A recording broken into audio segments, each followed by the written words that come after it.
हम सबके कहत है नात बात हो गई ना चाहे भाई पटीदार हो गई ना। जब तू लोगन हमरे लगे फोन करके हमारे बाल बच्चे के बारे में पूछ ना सकला तो केहू जानी ई न कहे फलाना फलाना बहु यूट्यूब से बहुत कमाले तो हम हमेशा धर्म दललिए करब तो हमारे औलाद के तू लोगन देखबा।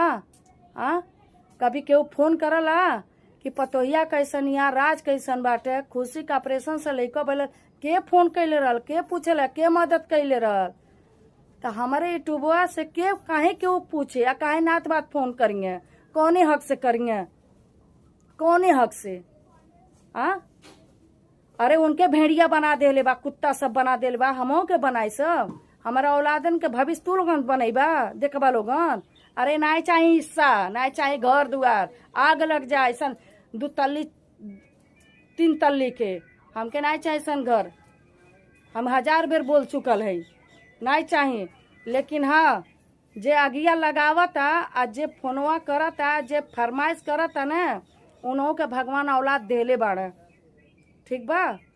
जे दूसरे के घर में आग लगाई आ मियाँ बीबी में अलग कराई न तो उन्हों बेटी या बेटा देले बाड़ा भगवान। भगवान के लगे दे रहे अंधेर नहीं है लाठी बरसइया ना तो आवाज नहीं दे। तो हम इतने इज्जत से कहत हैं कि हमारे मोबाइलवा पे केहू जनी फोन मत करिए आने तो इंक्वायरी करा लोगन नाची गाई हम। आ लुटबा तू लोगन इतना राज हो गइल बा नहीं बोलत है तो ज्यादा लोगन उड़ता।